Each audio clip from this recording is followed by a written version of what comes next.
Hello everyone, my name is Dipali and I welcome you all on the channel It's Awesome Science. Today we are going to talk about KVS, NPS, ESSSB इन सब के digital science के जो most important questions रहने वाले हैं वो हम पढ़ने वाले हैं।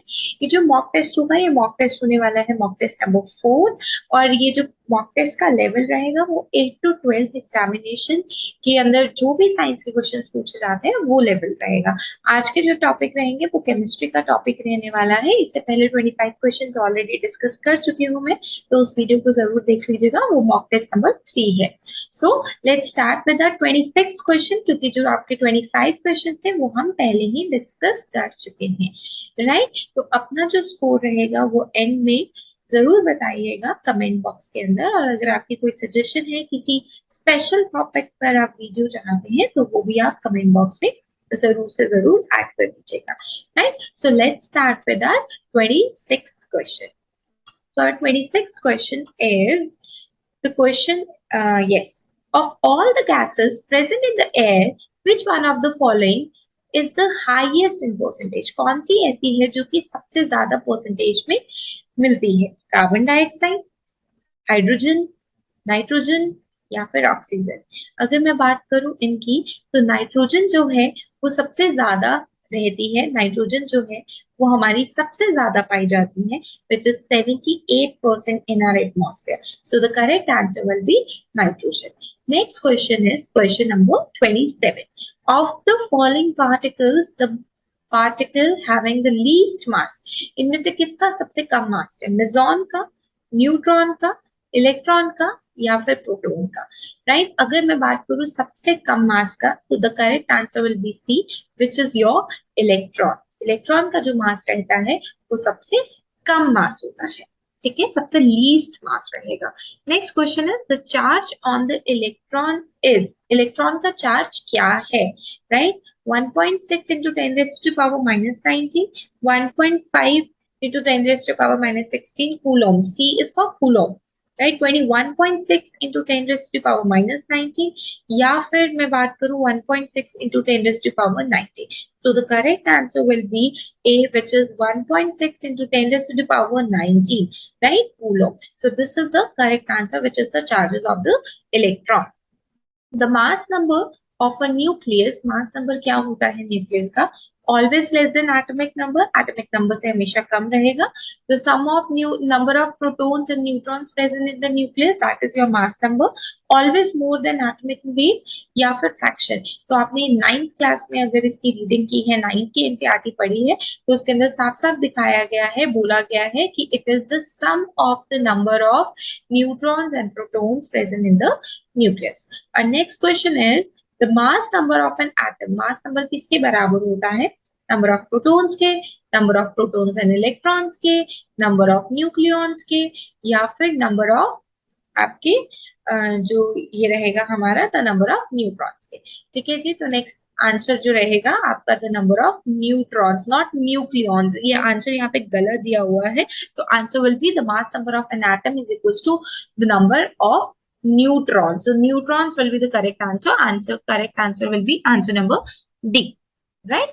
Next question is the mass of one Avogadro's number. जो one Avogadro number है हीलियम एटम का, वो कितना होगा मास? 1 या फिर 1 ग्राम, 4 ग्राम, 8 ग्राम या फिर 6.02 into 10 raised to the power 23 gram.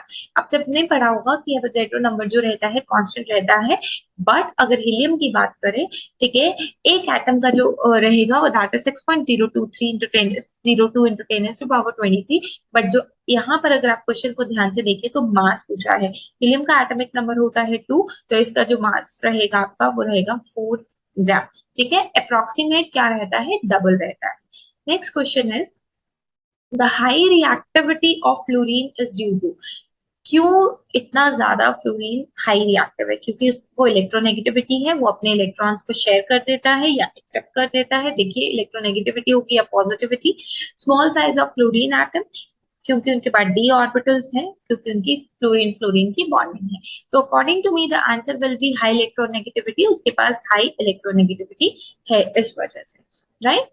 Next question is the metal that does not give hydrogen on treatment with HCl। आपको पता है एसिड के साथ मेटल को अगर हम ट्रीट करते हैं तो हाइड्रोजन गैस रिलीज होती है।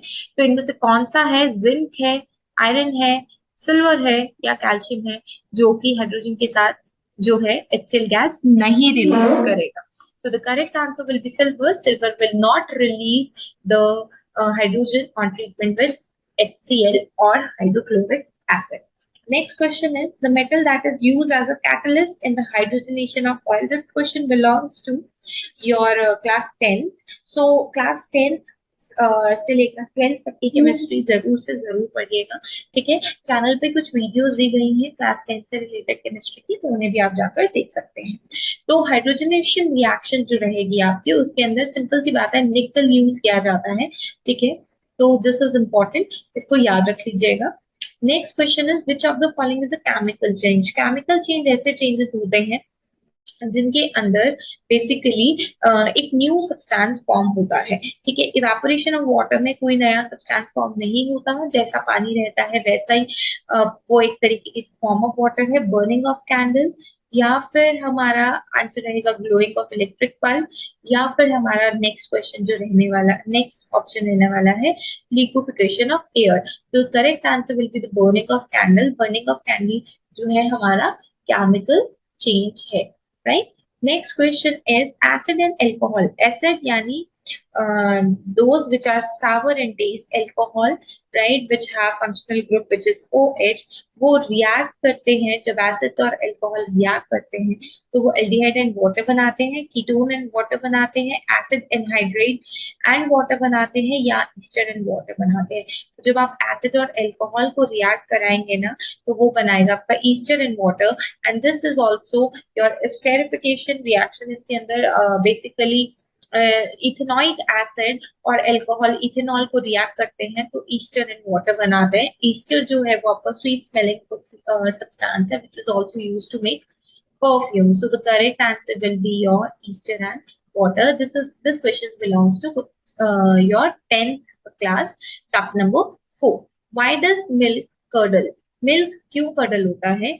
Right? Due to fermentation of lactose. Lactose ferment हो जाता है। रिएक्शन ऑफ माइक्रोब्स, कर्डल का मतलब होता है दही क्यों जमती है बेसिकली। ठीक है, due to reaction of microbes, due to over heating, क्या आप दूध को बहुत ज्यादा हीट कर देते हो ताकि उसमें फंगस की ग्रोथ या फिर फंगस की, डेफिनेटली लैक्टोज जो है वो फर्मेंट हो जाता है तब जाके दही बनती है। ठीक है जी, तो why does milk curdle? Due to the fermentation of lactose. Next question is camphor can easily be purified. Camphor यानी कपूर को किस तरीके से आप प्योरिफाई कर सकते हो? सब्लिमेशन से, डिस्टिलेशन से, क्रिस्टलाइजेशन से, या सेडिमेंटेशन से। सेडिमेंटेशन तो सेटलिंग डाउन होता है, ठीक है, of the heavier particles. Crystallisation crystals बनना। सब्लिमेशन की अगर मैं बात करूं तो that is conversion of solid directly to the vapours. Distillation में अलग अलग बॉइलिंग पॉइंट्स के अकॉर्डिंगली हम कुछ को सेपरेट कर लेते हैं। तो correct answer will be your sublimation, when the solid directly converted to vapour. Hydrogen and chlorine reacts vigorously in the presence of light. Due to the formation of hydrogen और chlorine बहुत जल्दी react करते हैं जब light होती है, क्योंकि वो फ्री रेडिकल्स बना देते हैं हाइड्रोजन के, क्लोरीन के फ्री रेडिकल्स बना देते हैं because they make hydrogen chloride molecules, या फिर वो hydrogen and chloride free radicals बना देते हैं। तो correct answer will be answer B, क्योंकि क्लोरीन के फ्री रेडिकल्स बन जाते हैं। So this B answer will be the correct one. The next question is hydrogen diffuses dash chlorine faster than chlorine, slower than chlorine, at the same rate. So definitely hydrogen जो है वो बहुत जल्दी diffuse करता है, तो we can say hydrogen diffuses faster than chlorine. Right, I hope आपको questions अच्छे लग रहे होंगे, और प्लीज चैनल को लाइक एंड सब्सक्राइब कर दीजिए अगर अभी तक चैनल को लाइक एंड सब्सक्राइब नहीं किया है तो। Question number 121, basically the question number is your 20th। Information about the order of reaction is obtained from its. वो कैसे पता लगता है हमें रिएक्शन के बारे में? रिएक्शन रेट से, मॉलिक्यूलैरिटी से, रेट इक्वेशन से, या हाफ लाइफ पीरियड से। तो हमें हमेशा रेट इक्वेशन से पता लग जाता है कि जो रिएक्शन है वो उसकी इंफॉर्मेशन के बारे में। Iron rust at the area. Iron कौन से एरिया पे रस्ट करता है, कहाँ पे जंग लगती है? कैथोडिक एरिया पे, एनोडिक एरिया पे पहले तो ये समझिए कैथोड और एनोड क्या है। कैथोड जो रहता है वो नेगेटिव एंड होगा और एनोड जो होगा वो पॉजिटिव होगा। और हमारा आयरन जो है, iron is a metal so it has positive ions, तो पॉजिटिव हमेशा नेगेटिव को अट्रैक्ट करेगा। तो अगर मैं नेगेटिव की बात करूं तो iron will always attract the cathodic area. तो ये चीज ध्यान रखिएगा, राइट। तो इस तरीके से हम कंक्लूजन पे आते हैं कि अगर आयरन जो है उसके पास मेटल है, मेटल के पास पॉजिटिव चार्जेस होते हैं, तो it will be attracted towards the cathodic area जिनके पास नेगेटिव चार्जेस रहेंगे, ठीक है। सिल्वर हैलाइड यानी AgCl are used in photographic plate. Again this is a question of class fourth, sorry class 10th। जो सिल्वर हैलाइड्स होते हैं AgCl2, वो फोटोग्राफिक प्लेट्स में यूज किए जाते हैं ताकि वो ऑक्सीडाइज हो जाए एयर में, कलरलेस हो जाए, इजीली सॉल्यूबल हो जाए, या फिर रेडिली रिड्यूस, जल्दी से रिड्यूस हो जाए लाइट से। तो करेक्ट आंसर जो रहेगा वो आपका रहेगा readily reduced by the light, ठीक है, ताकि वो जल्दी से जल्दी रिड्यूस हो जाए लाइट की प्रेजेंस में। तो फोटो ऑक्सीडेशन मतलब लाइट की प्रेजेंस में ऑक्सीडेशन हो जाना, addition of oxygen and reduction of hydrogen. वो किसकी वजह से होता है? हीट की वजह से होगा, या फिर लाइट की वजह से, कैटलिस्ट की वजह से, ऑक्सीजन की वजह से। कैटलिस्ट वो होता है जो कि एक रिएक्शन को जल्दी से करा दे, ठीक है, मतलब रिएक्शन को फास्ट कर दे। तो फोटो ऑक्सीडेशन होगा हमेशा लाइट की वजह से, क्योंकि फोटो का मतलब ही क्या होता है? लाइट। तो फोटो ऑक्सीडेशन डेफिनेटली लाइट की वजह से होगा। The process of elimination of water from the any system, पानी को निकालने को क्या बोलते हैं? ऑक्सीडेशन। वो तो एडिशन ऑफ ऑक्सीजन और रिडक्शन ऑफ हाइड्रोजन होता है। रिडक्शन वो एडिशन ऑफ हाइड्रोजन रहता है। डिहाइड्रेशन, यस, पानी की कमी हो जाना, जिसे हम बोलेंगे आपका answer number C. The correct answer will be answer number C, right. The last 5 questions are left, so let's check it out कि लास्ट 5 क्वेश्चंस क्या है। The weight of a rusted iron in compared to unrusted iron. तो अगर आपके पास दो लोहे हैं, लोहे के पीस है, एक को जंग लगा हुआ एक को नहीं लगा हुआ, तो वेट किसका ज्यादा होगा? रस्टेड आयरन का ज्यादा होगा, रस्टेड आयरन का सेम होगा, कम होगा, या फिर मोर और less the same?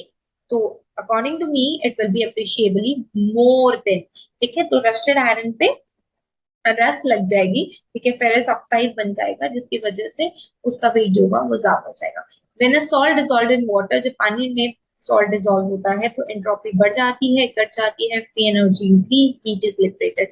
Very easy, the entropy will increase if you are mixing something in the salt, then definitely the weight will also increase and the entropy will also increase, the mass will increase, right?